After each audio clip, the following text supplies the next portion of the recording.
one of the things that you can, I think this heightens the meaning in your life, is to try to do difficult things, right? Aim high. Don't aim so damn high you can't manage it, and make sure you break down your aims into reasonably attainable sub-goals, but you want to aim high, and then you want to see how hyper efficient you can get. That's a great thing to do in your early 20s, is to see, okay, like, discipline yourself, think, okay, how much work can I do if I load myself right to the maximum? How far can I work? How hard can I work until I exhaust myself? And then you back off, obviously, because the optimal amount of working, productive engagement, let's say, is that which is sustainable across decades. So you have to learn that, but you don't learn that without stretching yourself to your limits to begin with. And if your life isn't everything it could be, and if you're suffering from an excess of meaninglessness, well, it means you're not oriented in the world of chaos and order properly. It's like you could learn to discipline yourself. Figure out what it is that you need to do and that you want to do, and then see how efficient you can get. Because one of the things that's quite fun is to figure out, if you have a task, I always tell my graduate students this, if they're doing an experiment too, if you have a task that you have to do, it's really interesting to spend a few minutes, sometimes hours, depending on how long the task is, see if you can figure out how to do it from 5 to 10 times faster. It means you'll have to rearrange the way you think about it, but you can often do it. And that's how extremely productive people get so hyper efficient. It's unbelievable the degree to which our sanity depends on a functioning sociological structure. And here's why. Well, first of all, you kind of need to know what to do every day. You have to have a routine, because you're an animal, and if you have a dog or a cat, dogs are a really good example of this. Dogs like routine. They like to be walked the number of times a day that they're supposed to be walked, and they get quite sick very rapidly if you don't routinize their days. Children are exactly the same way. Now, you can overdo it, right? But still, you need to know approximately when you should get up. It should be approximately the same every day. You need to know approximately when you're going to eat. You need to know what you're going to eat. You need to know who you're going to eat with. You need to know where to buy your food. It's like 80% of your life, 70% of your life, something like that, consists of those things that you do every single day, that you repeat. Well, so you need structure, you need predictability, and you need more of it than you think, just to keep you sane. Now, if you're lucky, and maybe a bit odd, you can deviate 5% from the norm, or 10% from the norm, or something like that, carefully and cautiously, as long as the rest of you is all well ordered in a normative manner. You might be able to get away with that, and you might be able to sustain it across time, and people might be able to tolerate you if you do it, or maybe you'll get really lucky and you happen to be creative but reasonably well put together, and people will actually be happy that there's something idiosyncratic and unique about you. But even under those circumstances, mostly what you want is to have a routine, it's disciplined, it's predictable, and bloody well stick to it. You're going to be way healthier and happier and saner if you do that. And then the other thing that you need, because this is one of the things the psychoanalysts got wrong, I think, is that they overestimated the degree to which sanity was a consequence of being properly structured internally, Because from the psychoanalytic point of view, you're sort of an ego, and that ego is inside you. Of course, it rests on an unconscious structure, but the purpose of psychoanalysis is to sort out that unconscious structure and the ego on top of it, and to make you a fully functioning and autonomous individual. But there's a problem with that, because the reason that you're sane as a fully functional and autonomous human being isn't because you've organized your psyche, even though that's important. The reason that you're sane, if you have a well-organized unconscious and ego, is because other people can tolerate having you around for reasonably extensive periods of time, and will cuff you across the back of the head every time you do something so stupid that people will dislike you permanently if you continue. And so what people are doing to each other all the time, just non-stop, is broadcasting sanity signals back and forth, right? It's like you smile at people if they're not only behaving properly, but behaving in a way that you would like to see them continue to behave. You frown at them if they're not, you ignore them if they're not, you shun them, you roll your eyes at them, you manifest a disgust face, you don't listen to them, you interrupt them, you won't cooperate with them, you won't compete with them. It's like you're blasting signals at other people about how to regulate their behavior so frequently, well, it just makes up all of your social interaction. That's why we face each other, and we have emotional displays on our face, and we're looking at each other's eyes, and we know as much as we can about what's going on with each other, given that we don't have immediate access to the contents of their consciousness. And so partly what you're doing with your routine is establishing yourself as a credible, reliable, trustworthy, potentially interesting human being who isn't going to do anything too erratic at any moment. And everyone else is around there tapping you into shape, making sure that that's exactly what you are. And that's how you stay sane. And so what happens to people too, if they don't have a routine and they get isolated, is they start to drift. And they drift badly because the world is too complicated for you to keep it organized all by yourself. You just cannot do it. So we outsource the problem of sanity. And it's very intelligent that we outsource the problem of sanity, because sanity is an impossibly complex problem.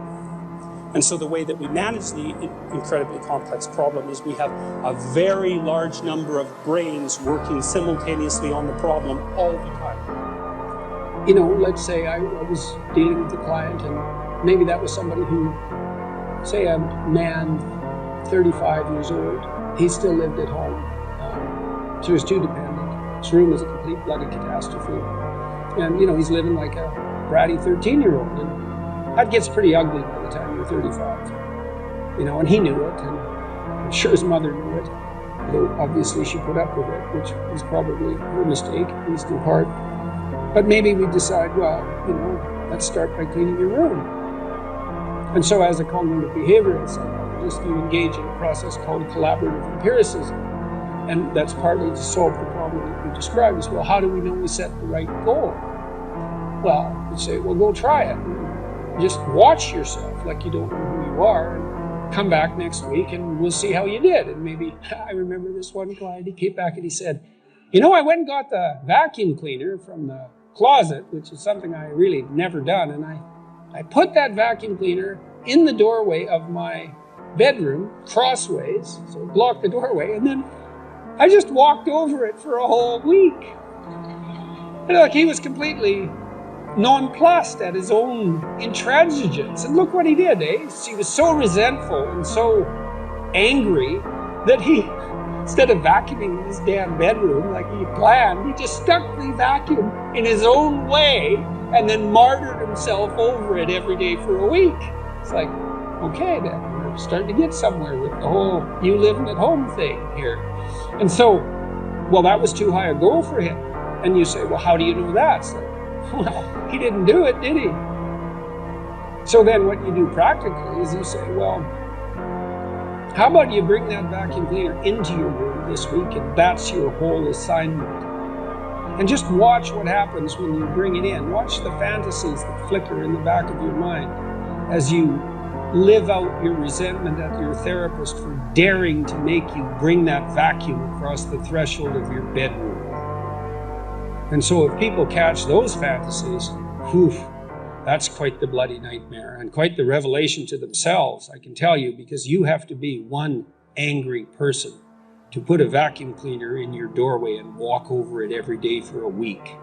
And so then we'd get something. It's like, okay, now we're getting to the bottom of things, you know, but maybe the next week he'd come back, well, with the fantasies at hand and rather shocked as a consequence, but the vacuum cleaner was then in his room.